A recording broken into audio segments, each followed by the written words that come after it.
Welcome to Rejoice. So glad to have you with us on the program today. And we've already heard you sing one great song, and we love it, man. What a great voice. Thank you very much. You know, as a young man, you found yourself born and raised in Tams, the big metropolis of Tams, Illinois, a small town. Population 600. Southern Illinois. But later you would find yourself traveling with some great name artist. Yeah. It's amazing how God takes us from where we are to what He does in our lives. But I want you to begin just a little bit, telling our viewers a little bit about you and when you accepted Christ into your life and the journey He's taking you on. Well, like I said, I was from Tams, Illinois. It's just a small town, and my family was the quartet in the church, and we would sing every Sunday morning, Sunday night, Wednesday nights. We'd practice at Grandma's house, and the pastor would come over and have dinner, and it was always a big event having music around our house. So I had those, as I was singing before about the seeds being planted in me from my parents at an early age. I've always had it in me, and just a wonderful Christian family. And then as I was out touring on the road, working for a lot of different artists, it's kind of what always kept me connected with God, was being ministered through music. I would listen to a lot of contemporary Christian artists like Stephen Curtis Chapman and Michael W. Smith, Amy Grant, and people, and that was always kind of my escape. I would go to my bunk when we're touring. I would listen to this, and it'd keep me grounded. And I just always knew that's where my heart was, and then eventually, you know, life's kind of gone full circle, and now it's like I'm wanting to give back, you know, what God's given me.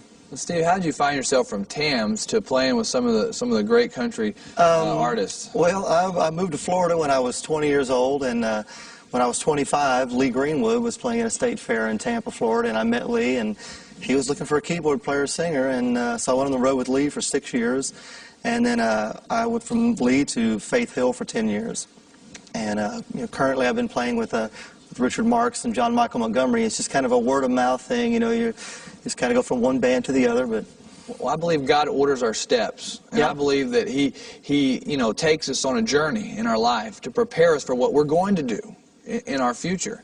And now, seeing that where God has brought you from to now releasing, this is your first. It's my first CD, Christian songs that you have, all of them that you have written, and it's entitled "Hear My Prayer." Tell us a little about the CD.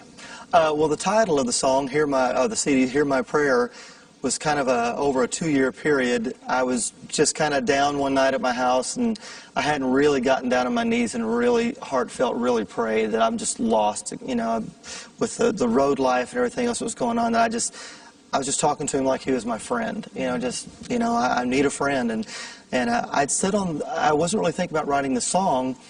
But when I got done, I wrote down some of the things that I had prayed about. And like a year and a half later, a friend of mine, Rick Godbolt, and I got together, and I played him the lyrics, just read them to him, and he helped me with the second verse. And it was just kind of my testimony of, you know, just needing God and wanting Him in my life and being kind of lost to, now I know where I'm at, what can I do to help you? Been praying for, you know, what do you need from me? And wow. I think that this is my calling, is ministering through And you know music. what, Steve? It makes a difference when the songs are coming from your heart. Yes, it does. Because people hear that. They hear your heart, and that's when it touches their lives. And, you know, I was thinking about where you're from, small town, but the Bible says, who has despised the day of small things? You know, it's those little hinges that open big doors. Yep. And so you always remember where you came from and where you're going, and that God has placed you in that position to be a witness, you know, in the music world. Yeah, and there's many young people today that have that dream, that vision of one day playing music for top artists and being a part of that. And, you know, God orders our steps, and He makes a way even where there seems to be no way. When we commit our life to Him, you know, He will, like you said, bring you full circle. You may go through a few trials, and you may try it your way, but He'll finally bring you to a place where say, okay, Steve, I'm going to do something new in you, you know? I'm going to do something great in your life and produce this. And I was looking at one of the titles on here. It's called Man on the Front Line. Will you tell us a little bit about that? Yeah, Man on the Front Line. I wrote with another Christian artist friend of mine, Scott D'Angelo, and we were just talking about, with the war going on in the military, how many people are praying for, you know, our soldiers over there. And basically, we just came up with the idea of, if there was the man on the front line is an angel who's just watching over the soldiers. So it's just kind of a song about praying for the soldiers, the troops. And a song that's Good. very needed for this time now. Yes.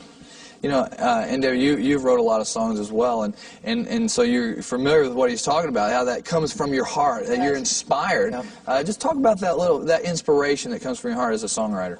It's, you know, in Nashville, there's so many songwriters that I found that every time I would sit down and try to write, which in that industry, you want to write to try to get cuts by people and make money. And every time I would sit down and start writing, everything that came out of me from my heart was about myself personally, where I was at in my life, whether I was lost or felt great about something, or a friend of mine going through an experience and we're sitting around talking about where God's at in our life. My own songs still minister to me a lot of times. Yes. I have a hard time because they're about things that I've gone through, or who I was writing with has gone through, and you really get in the moment when you're writing something that means so much to you, and you know it's going to affect other people when they hear it. Steve, that song you were just talking about, is that the one you're talking about? You're driving from Nashville and you were trying to write the song and you had to run into the house? Yeah, I was actually coming up from Nashville to play at a couple churches up here, and I just was thinking about my parents, and like I said, I'd lost them at an early age, and I was thinking, I wish they were here to come to see me play in a church, you know. And I just started writing down lyrics, and when I got to Anna, my Aunt Margie owns a pharmacy there, and I pulled into her pharmacy and I said, give me the keys to your house. I got to go to your house and borrow your piano for a minute because I'll forget this if I don't. And then I performed the song that night in church. And it's become like the one that I love playing because my parents... That's the life of a songwriter. I need a piano. Give me a paper pen. Give me anything. Give me a napkin at the restaurant. Let me write this down. Steve, just tell us a little bit about what God really means to you in this season of your life. I don't know how... I try not to be emotional and talk about it, but I don't know how I would get by without him. I just don't. It's I'm at a phase in my life. I've been at different crossroads at different times, but right now, with the lifestyle that I have, with still touring in the secular world, you have to have a lot of strength, because a lot of times you're not around the most positive atmosphere, and it's very difficult sometimes. Right. And I'm just glad that he's on my team. Because I really don't know what I would do without having God in my life right now. It's changed everything, you know, as far as my writing, my relationship with my daughter, just everything in life is just better because, and I find the more that I tell people that I love God, the more it spreads, like the seeds, you know, it's like I'm spreading out through other people. And a lot of my friends that, you know, might not have really known who God was, I see them being curious. So what is this that you have now? Why are you, you know, you're being a light in the darkness. And as you were talking, I see the tears swelling in your eyes. Yeah, it's and that's a passion, you know, that goes deep into your heart. Steve